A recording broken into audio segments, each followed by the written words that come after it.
Welcome to the Board Game Snobs podcast. Critically harsh reviews with a touch of class.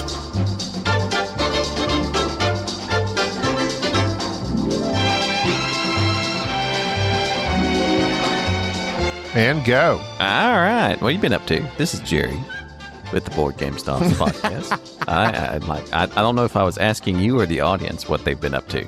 They can't answer me. You can answer me, whatever. Which is a moot point because I know what you've been up to. I'm sick. I know you've been sick. Coughing my lungs out. I tried to heal you. You tried with your Tesla pearls from Elon Musk, and I swallowed them all day long. And they helped for a while, but then they stopped helping. And only time itself can heal the sick, I believe. You have to. Took all the potions and elixirs and all the voodoo stuff. None of it works. Only time. Only time. Your immune system. That's what works. It's immune to the immune drugs, apparently. Yeah. Anyway, yeah, I was sick for about a week and a half and kind of missed out on getting to go to your house for the Super Bowl, but that's okay. Had a lot of people over. I'm a tired old man. I know. That's what Charlotte said. They had a house full. Oh, my goodness. My poncho got completed. I have a complete poncho now from Enrique's sister, which was awesome, which I wore the entire time of the Super Bowl. Oh, very fitting. In honor of Bad Bunny, I see. Yes. I did not know who Bad Bunny was. Even though I found out. Even though he's Puerto Rican and that's Mexican. Well, I found out that and embarrassed myself because, number one, for context, I'm not big into modern music. Two, I swear that I listened to Bad Bunny or something of that nature prior to this because that's what I heard was going to be on the Super Bowl and I wanted to pay attention to it. But for some reason, I thought like Bad Bunny was like Nicki Minaj or something like that. I thought it was a woman. And Well, there is, which is I posted to one of our chats. There is, remember Cash Me Outside? How about that? Yeah, I know her. Nobody ever did. Well, her name is Danielle Bregoli or something, but her rapper name is Bad Baby. Oh, so very similar. And I thought Bad Bunny was indeed Bad Baby for a short amount of time. Okay, so we're both old, and we both made the same mistake. The best halftime ever was Prince. One is wildly successful. Right. Well, they're both and the millionaires. Other, somewhat successful. They're both That's millionaires. true. They're both millionaires. They both got popular doing something. Bad Bunny is like worth $300 million. Yeah, I don't even know who this guy is. Which now that I've seen him on the Super Bowl, I guess I should listen to some of his music. Well, it's not really your culture, Jerry. You live in Antlers, Oklahoma. Well, that's all right. It doesn't matter. Like I like all sorts of music. I know, but now you do. Now you do know. And can I ask you a question? Mm-hmm.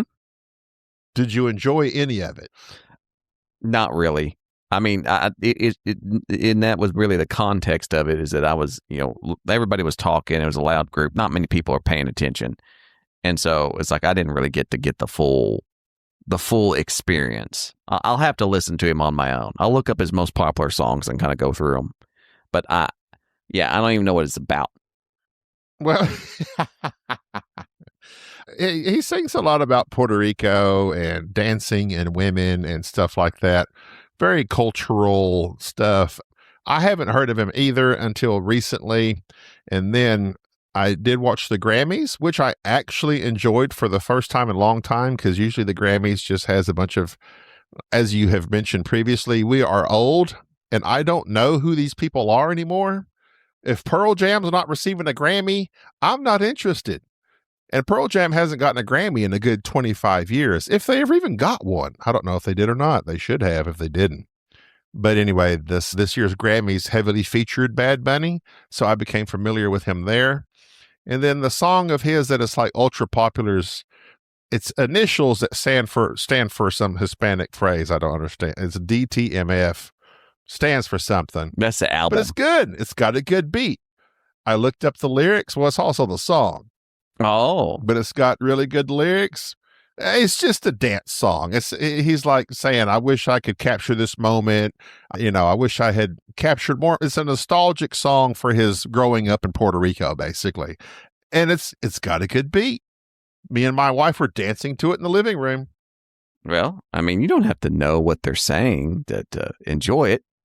He looks like the No, you can enjoy the beat, which I often do with a lot of Spanish, Mexican music. There's a band I like called 50 Caliber. I love almost all their songs. They often use a tuba. I love the tuba in their songs. Who doesn't? That's like bass. I just like the beat. Yeah, it's a wonderful instrument. I'm looking up Bad Bunny lyrics right now, but Bad Bunny looks like Ali G. He looks like Sacha Conan Baron's character. He does. Yeah. He does. That's a good, yes. I mean, that might be like, why do I recognize this guy? I mean, for a moment there, I'm looking up pictures. I'm like, I mean, Sacha Baron Cohen could probably just do another Borat type adaptation. Wait a minute. Have we seen Sacha Baron Cohen lately? Do we know this is not him? You think he's pulling a Garth Brooks and doing the like the alternate ego thing? He's Chris Gaines or whatever. Oh my God. I'm so glad you said that. We had an email from our dearest listener, Ryan Maxwell. And I know we have some very specific things we're going to discuss momentarily. But Ryan sent us this email that I marked, and it keeps bypassing us, and we need not let it go any further. Okay. The title of it is Garth Brooks is a Serial Killer. This is a popular thing. This has been around for some time now. Yeah, I looked it up, and apparently like Tom Segura mentioned it. But he says, because we were discussing Chris Gaines, he says it necessitated I tell you the story. People laugh when I say it. So I don't know. Ryan may have thought this up on his own, perhaps, without Tom Segura. But that's always the first defense of a system protecting itself, ridicule. Look at the facts the way I did, without the blinders of celebrity worship, and it stops being funny. So I don't know if Ryan's kind of sending this tongue-in-cheek or if he's being serious. First off, you shouldn't have said his name, because the way that you drum up interest is by saying we have sources, like an undisclosed source. Well, then I can take it out. No, it's too late. You've already named it. I can take it out. Now, also, I don't want to get sued. I don't want to get sued by Garth Brooks, but I'm sure he'll have to hear about us first. He says Garth Brooks didn't just create a stage persona. He fractured himself. Chris Gaines wasn't a costume or a genre experiment.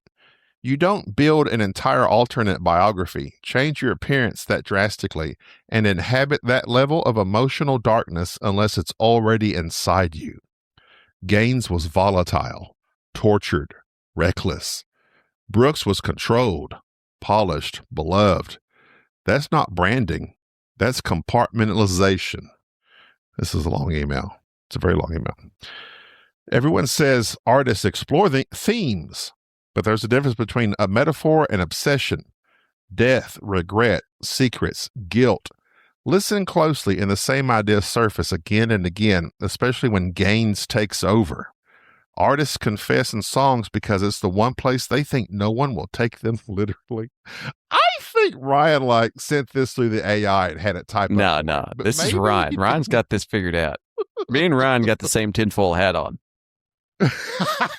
I went bowling with. He says in the timing. You go bowling with Ryan one time, you get red pilled. You start seeing things. You start seeing the world for real. He says the touring schedule gave him movement and cover, new cities, new faces, constant excuses for being anywhere at any time. If he wanted to disappear people without establishing patterns, that's how you do it. Fame doesn't draw scrutiny, it deflects it. Nobody wants to believe the smiling guy on their CD covers could be capable of something monstrous. Then there's the erasure. Chris Gaines didn't just fade away, he vanished. No closure, no real explanation. One day the character existed with a movie planned, merch produced, interviews lined up. The next day, silence. That's what happens when something gets too close to the truth. You don't retire a persona that big unless it becomes dangerous. People ask, where's the proof? That question assumes proof is always allowed to exist. History says otherwise. Powerful people don't get caught because they're innocent.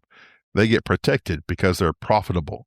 Investigations stall. Connections disappear. patterns get labeled coincidences.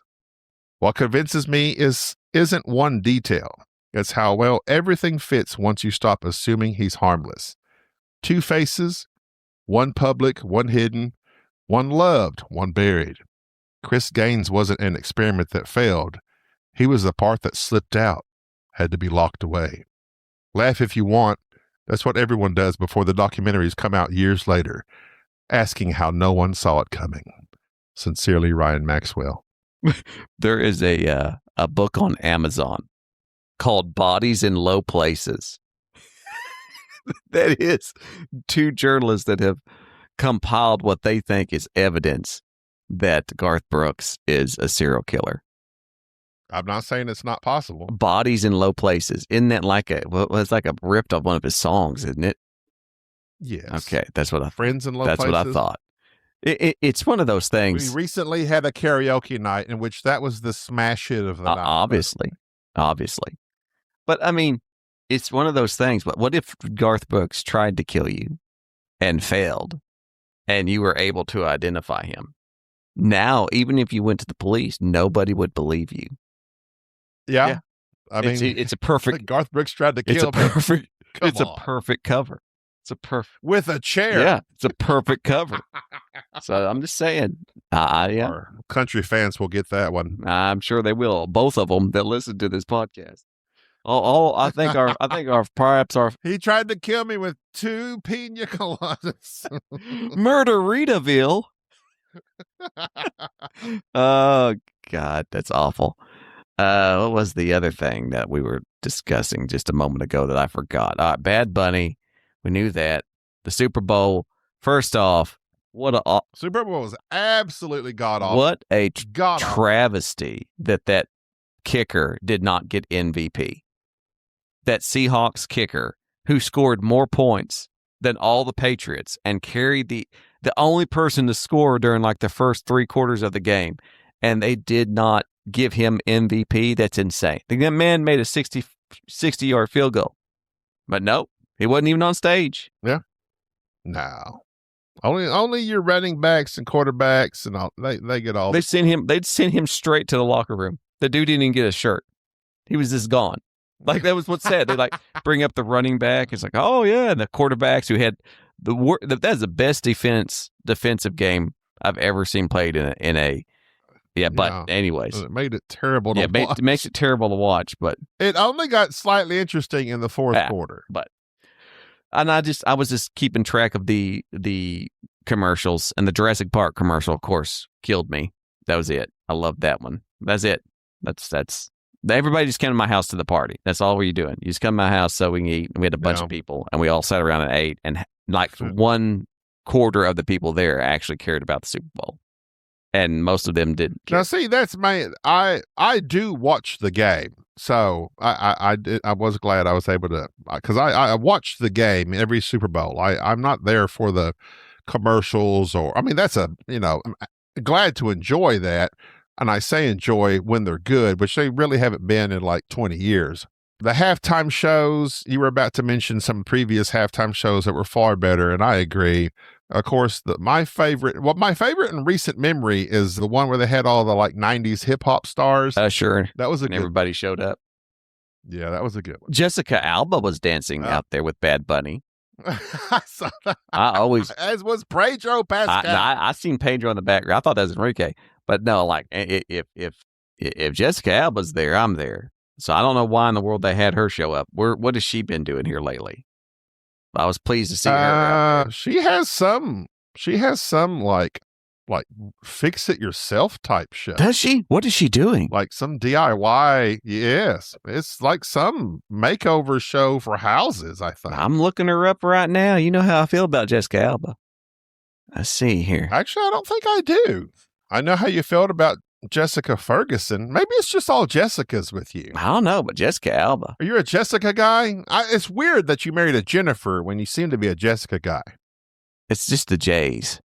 Yeah. Jessica Alba messed me up. Smoking them. Because, hey, she messed me up because I watched a movie that she was in that was like a trying to think exactly how I would describe it. It's one of those shows that came out like in the 80s or no, it's like one of those shows like in the 90s that came out that was like supposed to be historical, and you're like, oh, this is going to be something interesting, but really it was just an excuse to have Jessica Alba half naked and or naked throughout the entire thing.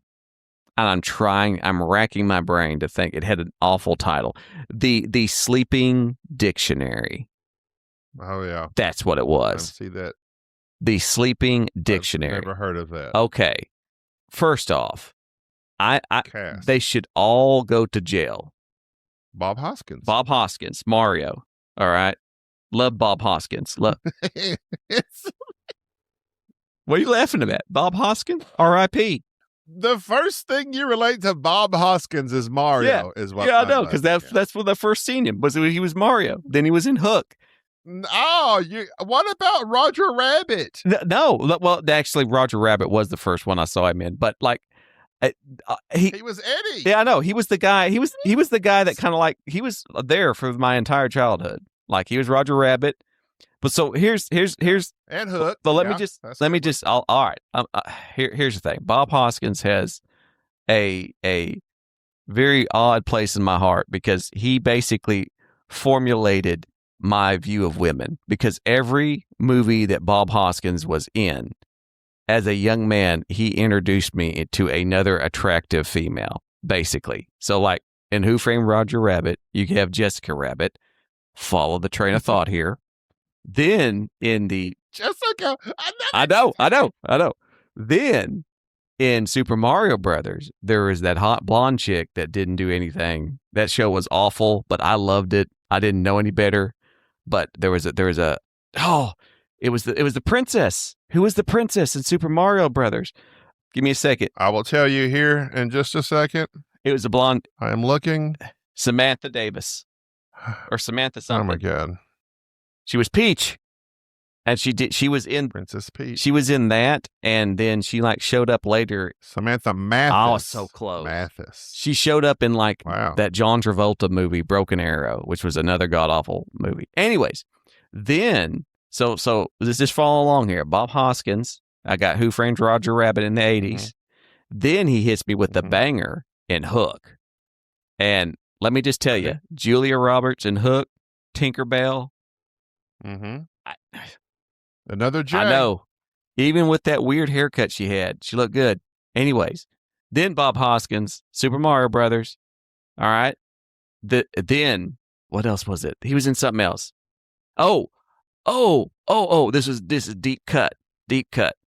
He was in this awful Jude Law movie called Enemy at the Gates. Because Jude Law was with the snipers. Yeah, the snipers, which is just any show that has a sniper in it. Because my dad was a sniper, so he has to like make me watch every movie that has a sniper in it. And this was not a great show, but it had Rachel Weisz in it, and that was like every movie that Bob Hoskins is in, it's like in his contract. There has to be the female, attractive female in the film. I don't know why. That guy has to be in his contract somewhere, because this Sleeping Dictionary show was so insane. I think that was like one of his last movies because he came out. It was like, I think it might have been. It surely was. IMDb wasn't locking up my phone. It surely wasn't Jessica Alba's first movie. But the stupidity of the plot was basically the Brits back in like the turn of the century. They're out in Africa or somewhere in different places. Not Africa. They're in they're some colony. They're like in Borneo or somewhere. And so here he comes. Colonizing. They're out there colonizing. Well, Bob Hoskins is there, and this young guy shows up, and he's being all British. And Bob Hoskins is like the governor or something. He says, okay, so you have to have you a sleeping dictionary. And he's like, what's that? He says, it's one of the native girls that basically sleeps with you and teaches you the language. And he's like, oh, I'm British. Oh, wow. And I have a fine woman at home. And that doesn't last all but 5 seconds because they introduced Jessica Alba. And he's like, well, I guess we'll see. We'll see if this works out. And I won't ruin the plot of this over 20-year-old movie for you. But basically, yes, he completes his task there of whatever he was supposed to be colonizing there, and he goes back to Britain, and he's back with his beautiful blonde, not exotic fiance, and they're drinking tea, and he's like, I want to go back to Borneo to the exotic sleeping diction. Of course he does, and he leaves her, and they go back, and it's just awful. It's an awful movie. Is she supposed to be African? No. She's not movie? African. It's in Borneo. I keep saying it wrong. That's in. Shoot, my geography. Malaysia. It's in Indonesia. It's in Indonesia, I think. Okay. So she's like, okay. Yeah.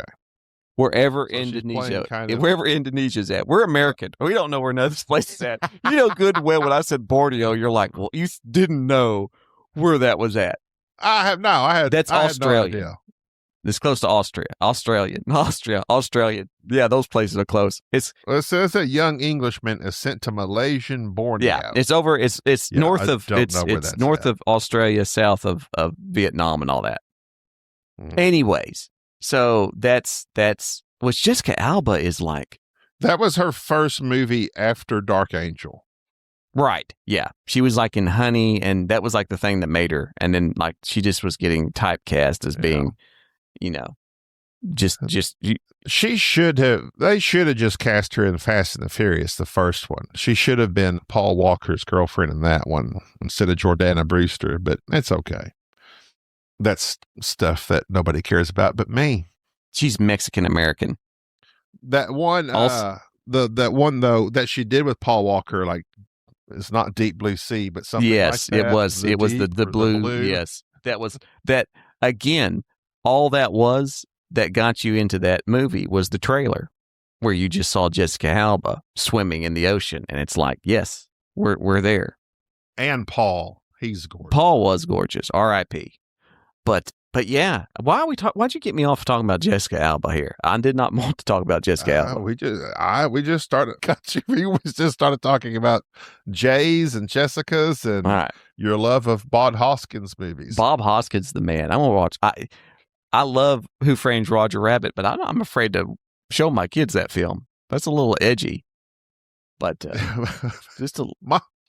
Jack might have an awakening. Yeah. It's like, listen, there's certain things you're not ready for. I'm no longer interested in Legos, Daddy. Goodness. So I watched more serious take on this. Everybody right now, the hot topic in the board game community is the Rodney Smith YouTube video that if you don't have the link, you can't watch it. I just happened to come across it because it got released in several groups. And before I could even post it in our group, it had already been disseminated out to the world. I read the article that he had posted and through the little Google Drive account and then watched the video. And it's, I guess the long story of this, or the short story of this, is that basically Rodney was concerned about some practices that his friend and business partner on another board game YouTube channel was doing. And so thus he makes this statement and distances himself from it. So that's the end all be all of it, is Rodney going, hey, this is what's going on. This is how I feel about it. And just letting everybody know and moving along. And everybody's giving him praise for that being, transparent, which is nice. So good for Rodney. I've met Rodney. Rodney's a good guy. Seems like a good guy.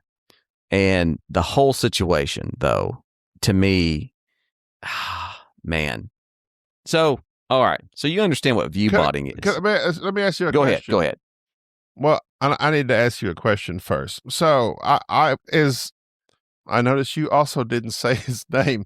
So the owner of Game Night Picks, was that a Chaz. separate channel altogether, or had that been integrated into What's It Played? Well, it was a different channel, but Chaz Mahler and several other people were on that channel. And I, if you read the document that Rodney put out and kind of look between the lines, that's what he's referring to. But yeah, But they had worked with Rodney in the past, so it's kind of like they're intermingled. Kind of like when they finally find out when everybody finally comes to terms and realizes just how crooked the sporadically bored guys are. People will automatically associate them with us. So we're going to have to do the same thing. One of these days, we're going to have to turn the camera on and we're going to be looking like hostages reading a note going, I did not know what Dan Hughes and Mike were up to. I did not have. There you go. So the day's coming. I always keep a document printed up to distance ourselves, when the lid blows off this thing. But so you've already clarified something I was confused on, and I just not because I know that Chaz and them, they had a bunch of different different things going on other than tutorials on Watch It Played. Like I just watched the Moment 10, these games that have moved up a lot on their different, on the Board Game Geek, I guess. I checked out a bunch of their stuff. That's why it kind of was like, oh, that sucks, because I literally just watched a video with Chaz and the gang on there. But what he's specifically referring to is not anything on Watch It Played's website or YouTube channel, but the person which he is in business with on his other channel. Yeah. Correct? Yeah. It used to be, it was previously known as that Pair of Dice Paradise. That's who Game Night Picks is now. Right. But this is all alleged, I guess you could say. This is what you're supposed to do. Every time you say something, you're supposed to say allegedly. Allegedly. And I don't have any negative thoughts in terms of what's going on. I don't know anything. So this is just discussing what Rodney's video and what he was putting out. But the Google document that he kind of circulated around basically goes on to point out that the Game Night Picks videos from like February to September of 2025, they were getting about 1,000 to 3,000 views per video. And then, last quarter of 2025, they started using the YouTube advertising feature, which, as I had just mentioned about view botting, this is completely different. But people who might get into Twitch and things of that nature, view botting is basically what it sounds like. You get you pay somebody to set up bots that aren't actually people to flood your channel and to watch your content. So it looks like more people are watching your content. And so everybody's always accusing somebody of view botting or whatever, because it's kind of like a few years ago when we found out that half of Twitter was bots.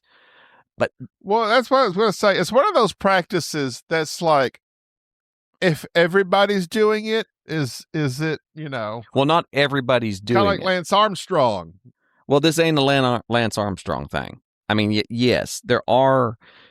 You can tell when a channel or somebody's view botting. You can look at the metrics. You go to Social Blade, and it doesn't take anybody who has the cursory knowledge of statistics can look and go, yeah, there's no way they have 1 million subscribers, and this video's got 1 million views, but like 100 people have commented on it or engaged with it. It's like, it just doesn't make sense. But this is not view botting. This is different. And so this is where the sticky nature of this comes in. So first off, not everybody's doing it. It's something that yes, you can do. You can buy a YouTube channel that already has X amount of subscribers. People do that all the time. You can pay somebody to have bots and do views and things of this nature. But allegedly what they were using was the YouTube advertising feature, which essentially allows you to pay Google to have your videos get put out to audiences, to different audiences. So, and here's the issue with that though. So it's like your video is getting put out there to people and they're clicking on it, but they're not really watching it. Like they're just cutting it off. Like they're not really paying any attention to the actual view. But because YouTube has this advertising thing where, yeah, you can pay us and we'll put your video out there and try to get more people to look at it, you get a lot of views, but they're not quality views. There's people watching for like 4 seconds and then shutting it off. Yeah. Well, I equated that to when we first started. on, like when I would post one of our things to Instagram, you could pay Instagram to like promote it basically. Mm-hmm. And I believe it's the similar thing. Like basically Instagram would like push it in front of somebody's face and say, hey, you want to check this out? And they would click on it and it looks like a view, but they may have just clicked on it to get it out of the way. Right. Basically. Right. Well, this is similar to that in a lot of ways. And I want to be clear. I'm only halfway playing devil's advocate. I'm not saying what they did was right or wrong. I'm just stating just the facts, ma'am. But at the same time, pointing out to how easily somebody who is trying to do content creation can fall into something like this. Because according to Rodney's little spiel in the video and the documents that he put out regarding it, the channel that Game Night Picks started charging publishers so X amount of money per view on the videos that they did. So basically they said, oh, like, listen, you want us to review your game, we'll review it, and then you pay us X amount of money for each view. So if the views that they were normally getting was only 1,000 to 3,000 so many views, they would pay X amount. Well, now all of a sudden, if they're getting 30, 40,000 views, you could see how that would just put another zero behind the paycheck. Right. Well, he put it on there. I think he said like if it was 4 cents per view, it would have been $140. But if you're going up to 30 and 40,000, that ends up being like $1,400. Yeah, it jumps up there a lot. So anyways, but the data on it was basically showing that like 90% or more of the viewers basically left the video. So all the clicks on it that was being gathered because of YouTube advertising wasn't great advertising. They were just, moving along before the ad even was viewed. So essentially, this is a thing that was, of course, it's a great way to pad your numbers and to have that. But, it kind of, you could see how easily. He gave this one metric in there. He says the YouTube advertising feature was then utilized to grow its subscriber base by over 140,000 in 2 months. So that's insane. I mean, it takes years to get over 100,000 people to subscribe to your channel if you're putting out stuff constantly. Even it just depends on the industry, but just. I mean, man, that's a lot quickly. Yeah. So it just goes to show that this is. Yeah, I mean, because he's got 100. Game Night Picks is at 194,000 subscribers. Dice Tower is what? Let's see, Dice Tower. They've been on the air for 20 something years. They have 356,000. Yeah. And Watch It Played is, I think they're. Because even I was surprised at the amount of people that Watch It Played have 413,000 subscribers. Yeah, I have never watched a Board Game Picks video until today. They had never showed up in my feed. All these people I know, but of course I'm not watching a lot of YouTube board game media. I'm just here and there. But it was the thought that they came. If I would have just saw those metrics, I would just assume that this is a crossover. Because of cross pollination between Watch It Played and Dice Tower. You're subscribing, but then for it to blow up. They just put out a video 14 hours ago. Yeah. That has nothing to do with anything. Yeah. They're still putting out videos, but the point being, and like I said, to play devil's advocate on this, anybody who is wanting to get their views and get their traffic out there is going to go, why wouldn't we do this? Why wouldn't we pay to have this advertising thing that YouTube is promoting? Why wouldn't we do that? Anybody would do that. The problem is when you're charging people per view, when you're going, okay, I'll review your game and I'll charge you X amount of money for how many views this video gets, and you're sending a bill to somebody who thinks, man, I had 40,000 people look at my game, look at a video about my game. That's insane. Like, that would be an insane value for somebody in the board game industry. If somebody said, listen, if you give me $1,000 and send me a review copy, our videos average 30 or 40,000 views. There is not a board game publisher in the world that would not write you a check immediately. I mean, just wholeheartedly be after you, because that is a great value right there. I mean, to have that many people see your product. But if the vast majority of them are not watching the video, they're just random clicks, that's where the problem comes from. Yeah. And so, so that's what. Yeah, go ahead. Well, I was going to say, so I know Rodney said he was basically, he was able to discern all this because he had access to the metrics. Right. But I was wondering, based on what you just said, if, all these, like I had my game on this channel and, it had 40,000 views. Well, darn, I didn't sell but 10 copies off of that. Like, I wonder how much of that is out there that has not, like, surfaced. Or if they just wrote it off to like, well, that's weird. It's hard to, one, it's hard to tell when anytime you're doing any type of advertising where you're actually getting where you're getting all your traction from. I mean, that's why they're always asking, those YouTube things like, do you know who this person is? Where did you find us at? I'm trying to look up on Social Blade. Game Night Picks. So just Social Blade's a website that kind of just gives you metrics on YouTubers and all that. And so, like, they have, let's see, right now, looks like close to 200 subscribers, 194,000 subscribers, over 3.7 million views, 600 videos. Oh, it's got, Jude's on there, Matthew Jude. And the funny guy, Grant, with the glasses, the guy with the mustache and glasses, he's always showing up on stuff. Anyways, it goes and shows like their estimated earnings and things of that nature, and shows kind of what just, gives you an idea. You can subscribe to Social Blade to get better metrics, but like all of a sudden they've gained like a week, like just about 14,000 views on one video. Like, it's just insane. Just tons and tons of views on certain things that just popping out of anywhere and gaining subscribers.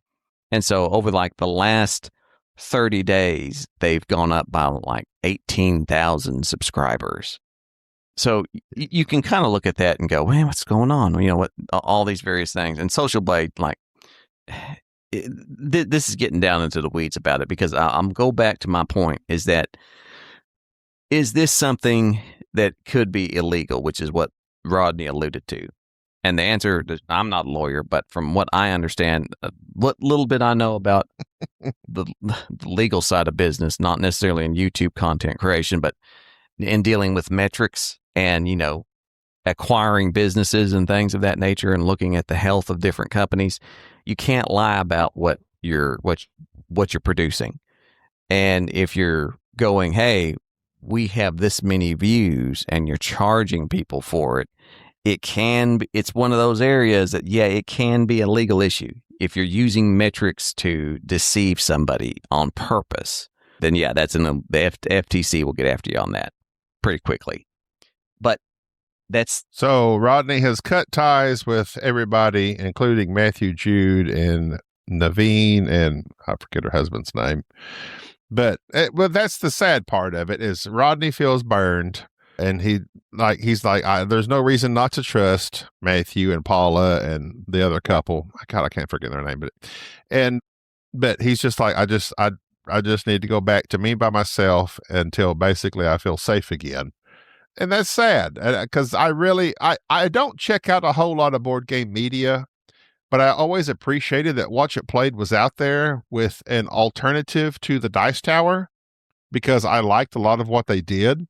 And they had like those top 10 lists, and they just had a variety of different things other than the tutorials that Rodney would do, which I enjoyed. Not that I was a subscriber even, or that I, looked at it monthly even, because I just don't do that anymore. But literally just the other day, I happened to stumble across their Moment 10 a video of the top 10 movers in the industry, which is like some weird metric they use to like, oh, this SETI's been, the interest in SETI's moved up 40 spots, so it's in the top 10. And just stuff like that's interesting to me, just to have those type of numbers. And I enjoyed it, and it sucks. And I know lots of people that really do engage a lot more in that media really did enjoy Matthew and Paula and Chaz, and like every video that you look to the comments, they talk about how funny it was. They like their repartee. They like the banter, and it sucks. It sucks for the people that enjoyed that stuff because it's gone now. Yeah. And I see why Rodney's doing that, but I'm not, like I said, you don't know what went on between two people. And I'd like to give Chaz and everybody involved just the benefit of the doubt, because this is all can be very complicated sometimes, and sometimes you end up getting involved in something kind of stupid. I would like to think that if somebody come to me and said, hey, this thing that you're doing, this business practice, this is not great. This is unethical and possibly illegal, that I'm going to respond to that in an appropriate way and not just try to overlook it and ignore it and go about my business. But hopefully this will all resolve, because these are all big, heavy hitters in the industry that have been around board game media for a long time. And anytime something like this happens, I like to think of what I would do in this situation. And truth be told, I could see myself doing something very stupid like this. Like, oh, YouTube will let me advertise and get more clicks. Yeah. And all right, hey, we got all these views, and hey, we'll charge you this. Yeah, I could very easily see how somebody could fall into that. There's something I need to tell you about our Patreon, Jerry, but I'll have to do it off. Yeah, there you go. But yeah, that's essentially what that's something very easily that somebody could fall into. But yeah, after that happens, and this all kind of comes out, I can't imagine what's going through everybody's mind when they're seeing Rodney have to put out this video and cut ties with everybody. Now's the time. Can I say one stupid thing? Yeah, go ahead. But say two. I got one for sure. I love Rodney. I always have, and we've talked about it previously on this show. The way on this unlisted video, when basically, he's reading like a hostage, I didn't like the fact that he would pick a piece of paper up from the right side, read it, flip it over, and put it on his left side, then pick up the next piece of paper. I thought that was so weird. Like, why didn't he just have the whole stack in his hand and then just discard the one on top? I would have done the old David Letterman thing, had it on cue cards and just flipped them off, threw them away as just throw them like the top 10. I mean, I just thought it was so weird that he was just like, he would discard the one. Here's my top. Like, it was so methodical. My top 10 fraudulent board game content creators. Number 10. And just go through it. Oh, no. See, you shouldn't be joking about this stuff. Serious. But yeah. It was very sobering to just all of a sudden be scrolling through Facebook and somebody post that video, and I'm like, okay, I'll watch this. I know, it's like Rodney, who always brings joy, brought sadness, and not of his own. Hello, my fellow Americans. Sadly. Have an important message. I was like, what has happened? It really bothered me. It did. Canada is shook. Yeah, it's like, what in the world? This is their biggest board games, Canada's biggest board game. Rodney, okay, well, here's the thing. And the same issue I have with Rodney is the same issue everyone has with Tom Hanks. There's like one good guy left. Is something going to come out about that one good guy where then all hope is lost? And, just let the cynicism sit in that, no, he wasn't a good guy the whole time. Or is he really a good guy? Is he really that good? Well, I mean, I've met Rodney. He seemed all right for the 5 minutes I talked to him. I know. That's what I'm saying. We met him. Well, let's just check real fast. Make sure Rodney's not in the Epstein files. Give me a second. Are you not doing that? Oh, his name pops up. It must be something. Oh, Have you not been doing that? So the other day, Have you not been searching the Jerry Epstein texts file? me. The other day, Jerry sends me this random picture of him searching the Epstein files for his own name. And he's like, I am in here. And I'm like, what? I was like, I didn't know what to think, what to say. I'm like, what are you doing? So, okay. So first off, full disclosure, because we're all about transparency now that Rodney Smith has brought out the transparency stuff for me. So I've dabbled perhaps in the OSINT community for quite some time. If you're not familiar what OSINT is, it's the open source intelligence community. So those are the people that basically the trolls and You're such a nerd. I know. I know. But it's fun. It's interesting because you can take a few hours of your life and learn it and know where to go and how to track stuff down. And then when you want to know something, it's perfectly legal. It's out there. You can find stuff. You just got to know how to do it. And yeah. And so basically when the Epstein file stuff started pouring out, I'm like, no, I don't want to know nothing. And then I'm like, oh, goodness gracious. Department of Justice just put it on their website. And I'm like, I can just look stuff up. And yes, don't do it. Don't do it. Don't be Googling people's name. But just know that if I know you, I've already searched for you in the Epstein files. So just FYI. Oh, so anyways. But Mike DeLizio, this is he's for not you. there. He's not there. You're safe. You're safe. I checked everybody. I was going all right, who? Because you know, there's somebody in there that just tangentially gets mentioned in something. You can go on. Oh my God. Here's the thing. A decade ago, I would have lost my mind if this had happened then, and we had the things now, because somebody mirrored Epstein's Gmail account. And you can get on there and go through day by day his Amazon purchases and various other things. It's crazy. Insane. And this is. How often do you say the phrase deep state? I don't say deep state because that's when they start listening. Cut that from podcasts. I'll say deep state. All right. Hey, listen, you're going to get me in trouble. You're going to get me in trouble. But yes, you go on and you just type in Tom Hanks and be like, is Tom Hanks in the thing? But anyways, no. So but you got me sidetracked. My whole point is it all this mess going on? I hope that it gets resolved because I can see how this type of stupid stuff happens. And if you're part of the board game picks people, I mean, come on. You see something like this, you see Rodney's video, your response has to be, shoot, we made a mistake and we're sending people their money back and this and just come out with it and take the hit and be like, yeah, there you go. Like, be that way. And I think that these people have bought themselves enough goodwill in the community that somebody can come out and say, yeah, I this was a dumb mistake. And well, you keep saying these people. I think it's just the one. I know I'm being generous. I don't want to point fingers at anybody because I don't know. I'm assuming I don't know nothing. We don't know nothing. Allegedly. That's why I like to say allegedly. I do know that he's not in the Epstein files. Hang on a second. I'll make sure I spelled his name right.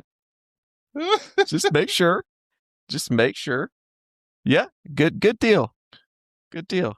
There you go. You're safe on that one. Safe on that one. And for that, you're a good guy. There you go. You're not the worst. You're not the worst. You could be worse. No, but you're not. Tom Hanks' names comes up a whole lot in the Epstein files. I hate to tell you. Do you not know that you just really? Oh yeah. Let me just hang on a second. That's sad. I'm not. No. Allegedly. No, I'm not allegedly. It's on their website. It's on the justice.gov website. Okay. It's the official government. There is no alleged. You type it in and there it is. Yeah, I'm not going to be reading Epstein file emails on our podcast. I'm not doing that. Please don't. Please don't. Don't besmirch Tom. He's all we got. Tom and Rodney. Rodney has taken me. Of light in this world. Rodney has taken me to a deep, dark place. Rodney's hostage video, YouTube video has just got me. It's messed me up, man. It really did. I was not ready for that. I have never seen somebody the way he flipped that paper and laid it down and then picked up the next one was just so bizarre to me. It's like such a bizarre choice. It's like when you watch like a funny guy and they're a serial killer, like that Robin Williams, when Robin Williams was a serial killer for all those movies for a brief period of time, that messes you up because you're watching Mrs. Doubtfire. And that's not that you say this is the Mrs. Doubtfire and he's killing people. And that messes you up. This is not how you're not supposed to be doing. You're not supposed to be doing that. Like, what are you doing? Rodney didn't flip a box. He didn't have that big grin on his face and smiling. He's got this thing, and it's like, this is not. I can't handle this. That was the most bothersome YouTube video I have ever watched, but it is board game related. That messed me up because it's like Rodney was always that, and then he wasn't, and I'm like, this is not good. That set me off. I've been triggered. I am triggered. He triggered me. So we're all feeling the pain that is the Watch It Played / Game Night Picks people and all them. And I hope this comes out in the wash. And I hope it's all misunderstanding. And I hope everybody just needs. I hope they all get fixed. I hope because we don't have. Yeah, that's hope. That's nice thinking, Jerry. It's all just been one big mistake, guys. I want to wake up tomorrow and it just be say it isn't so. Say it isn't so. April Fool's, guy. We started about 3 months early. Well, and like the other thing, we didn't even talk about Sam Healy and leaving the Dice Tower. He was coming back to Dice Tower and he left the Dice Tower and everybody, all that. See, we're losing people dropping like flies. Maybe I'm nervous. How much dropping like? We're next, obviously. So we are next. We are certainly next. We're going to get outed for. I don't know what we're going to get outed for. What? I don't know. We don't charge anybody money. What have you done, Jerry? What have you done? I've said a lot of things. So that's but that's all in the Moraga files. Don't worry, they can't be accessed. Whatever. Well, I just want to come out. I didn't kill myself.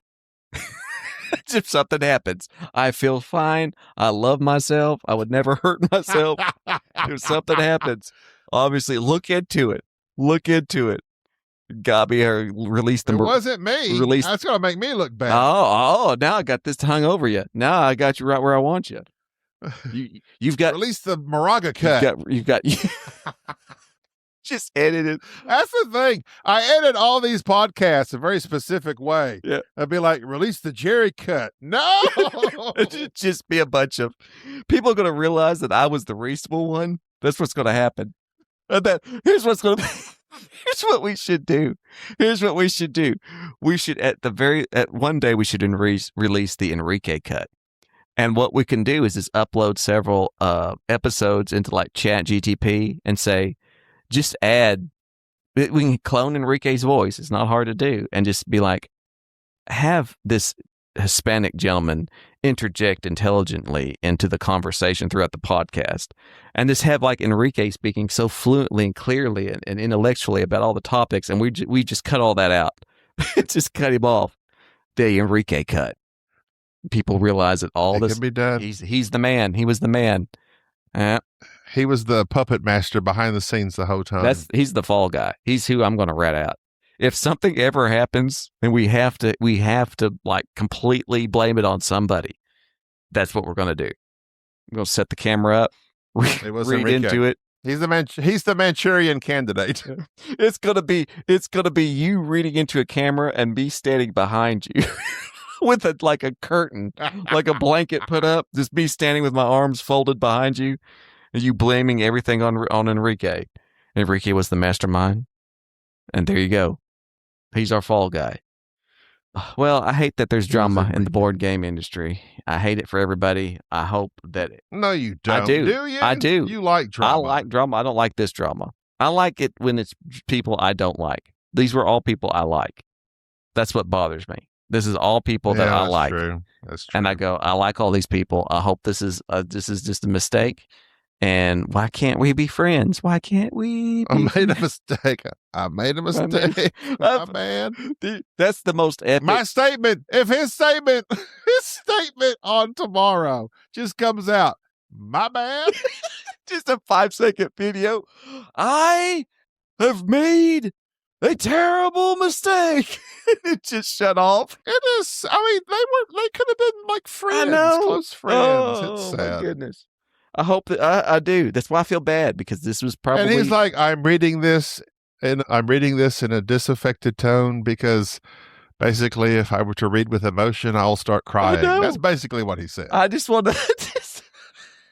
I had this terrible thought that about halfway through that video, I thought, man, I've done some stupid things, but I've never done something so bad that my co-host had to make a statement and shoot a video with a piece of paper reading it like they're being held hostage. But, well, I'm not the worst. Oh, I'm not the worst. That's. But yet we are human and we do bleed and we all make mistakes. And so therefore we are not here to judge. No, we're not. We don't even know what's going on. But I will. We don't know. Allegedly. I know what's Rodney going on. has said so far, allegedly. Got so much OSINT material. I know who you are. You're in the deep state pocket. That's why you know. I know I know what our listeners been up to. I check out all of our listeners. All right.